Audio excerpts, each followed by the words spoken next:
तो दोस्तों आज हम पंजाब फ्लड्स के बारे में बात करेंगे। क्यों पंजाब में फ्लड्स आ रहे हैं, what are the reasons, what are the impacts and what are the relief from the government के एक्शंस, दिस आर थिंग्स, ये सब हम देखेंगे। तो इससे पहले एज अ ह्यूमन बीइंग हमको हमारे भाई, हमारा स्टेट, हमारे हमारे Indian state which is one of the best state and which is the granary of India, जहाँ जहाँ से majority of the nation gets rice and wheat, the major food, staple food of India. तो as a human being हमको उनके लिए first of all pray करना है। People are getting affected, जान जा रही है लोगों की। Till now there has been reports saying that more than 40 to 50 people have been died and माल का भी नुकसान हो रहा है, जान का भी नुकसान हो रहा है। For that as a human being we should pray for them. So my further for the study purpose जान, so पंजाब में floods क्यों हो रहे हैं? There are many reasons. There are natural reasons as well, there are human reasons as well. तो human reasons क्या है? Human reasons are that building infrastructure in the catchment area of the rivers. Punjab is known as a confluencing place of five major tributaries of Indus river. Ravi, Beas, Sutlej, ये तीन हमारे India में आते हैं। Main reason क्या यहाँ पर मैं बताना चाह रहा हूँ। First of all Himachal Pradesh में यहाँ पर अगस्त के महीने में बहुत ज़्यादा बारिश हुई, बहुत इन द सेंस नॉर्मल जितना होना था उससे ज़्यादा बारिश हुई और फ्लड्स आए। उत्तराखंड में भी फ्लड्स आए और लैंडस्लाइड्स हुए और लैंड बर्स्ट हुआ, बहुत सारे रीजन्स यहाँ पर हो गए।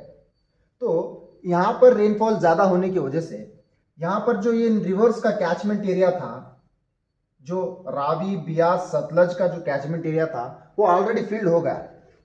फिल्ड होने के बाद क्या होता है, यहाँ पर अब फिर इस रीजन में पंजाब के और हिमाचल प्रदेश के रीजन में और ज़्यादा बारिश होती है। तो ऑलरेडी जब रिवर्स फिल्ड है तो रिवर्स ओवरफ्लो करने लगते हैं,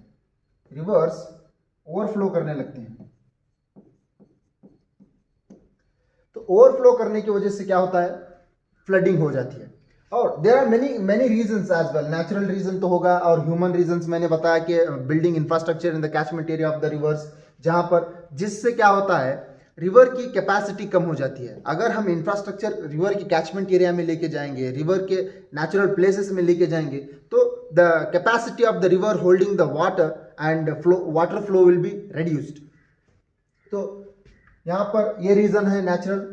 रावी, बियास, सतलज, पंजाब को वन ऑफ द रीजन बोला जाता है। 5 नदियों से ही पंजाब नाम पड़ा है, पंजाब का जो रीजन का नाम पड़ा है 5 नदियों की वजह, जो 5 नदियां हैं रावी, बियास, सतलज, चेनाब, इन रिवर्स की वजह से ही इसका नाम पड़ा पंजाब।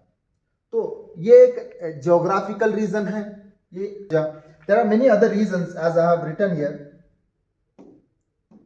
यहाँ पर बहुत सारे डिस्ट्रिक्ट्स, बहुत सारे villages of Punjab are being affected और वहाँ पर लोगों की जानें भी चली गई, लोग अपना माली नुकसान भी हुआ। There are districts which I would like to mention here: Gurdaspur, Amritsar, Tarn Taran and Fazilka, Ludhiana and Rupnagar. There are many other districts which I haven't mentioned.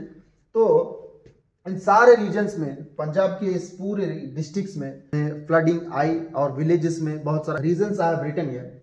More water in the catchment area, already जो हिमाचल प्रदेश में जो बारिशें हुई तो जो फ्लड आया था वो एक बड़ा रीजन, वो एक मेन रीजन था, तो जिसकी वजह से पंजाब में more than normal 185 centimeter of rainfall has been happened from in many districts of Gurdaspur, Amritsar and Fazalka. These are the districts यहाँ पर नॉर्मल से ज़्यादा बारिश हुई और इस वजह से रिवर्स ओवरफ्लो करने लगते हैं। Rivers as we know, Punjab is known for consisting of many rivers. तो मेन रीजन एक है more water in the catchment area, extreme precipitation.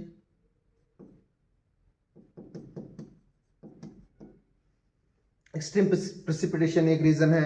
ज़्यादा बारिश होने का भी एक रीज़न है।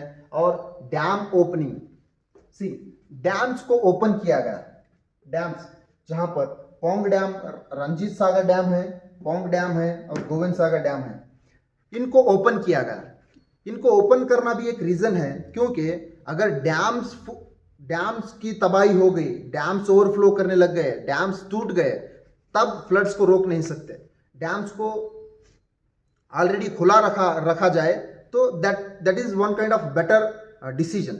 लेकिन वो भी एक रीज़न है कि डैम्स को बंद कर ओपन किया गया, जहां से वाटर ओवरफ्लो हुआ और फ्लडिंग पंजाब में हुई। तो ओपनिंग ऑफ डैम्स, ये जो 3 डैम है, Ranjit Sagar dam, Pong dam and Gobind Sagar dam, ये है। और नेक्स्ट आता है इंफ्रास्ट्रक्चर इन कैचमेंट एरिया, मैंने ऑलरेडी आपको एक्सप्लेन किया। और रिवर कैपेसिटी, जिससे कि रिवर कैपेसिटी डिक्रीज हो जाती है। और फेलियर ऑफ कैनाल्स एंड एम्बांकमेंट्स, जो एम्बांकमेंट्स बनाते हैं वाटर को रोकने के लिए, और कैनल्स बनाते हैं क्या वाटर फ्लो एक प्रॉपर वे के लिए।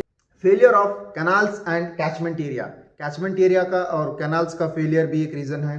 These are the reasons which I have explained you. मैंने ये रीजंस को लेकर आया। One more thing is, Punjab falls on the windward side of the Himalayas. यहाँ से हिमालय स्टार्ट होते हैं, तो यहाँ पे विंडवर्ड साइड में ही पंजाब आता है।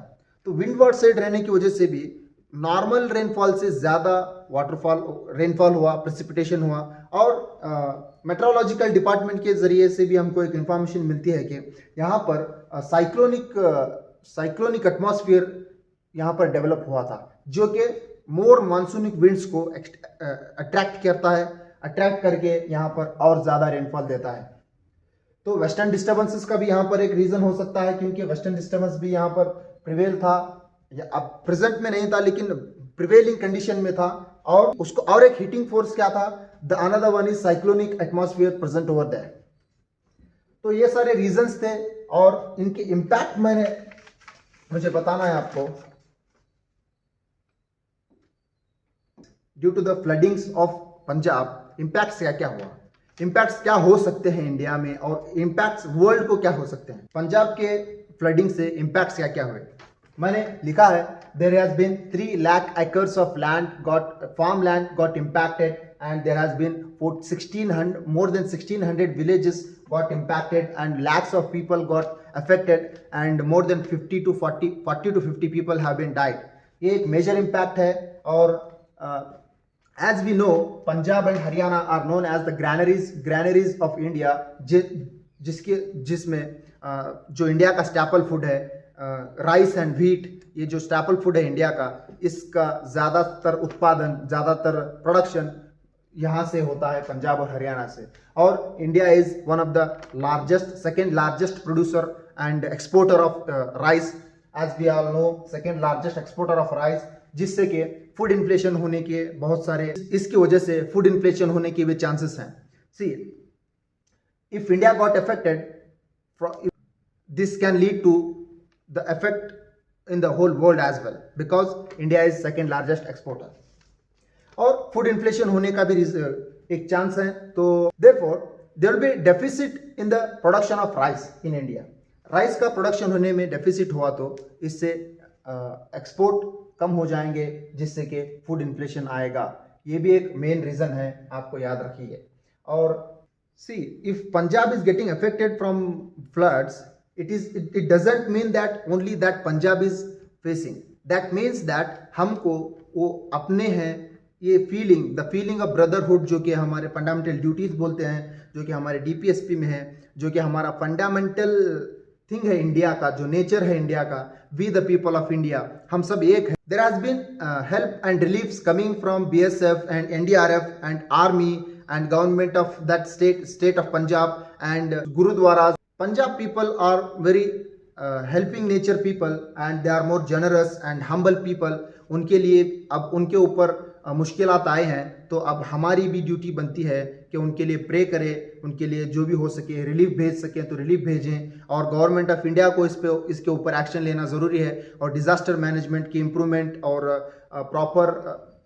proper implementation of disaster management policies should be implemented, and हमको इस प्रॉब्लम को सिर्फ उन पर प्रॉब्लम आई है तो हमें इग्नोर नहीं करना है, ये हमारी प्रॉब्लम है बोल के हमको इसको लेना है। तो as we are all Indians, तो हम सबको एक बन के रहकर उनके लिए दुआ भी करना है और प्रे करना है। That's all I can say from my side. Thank you.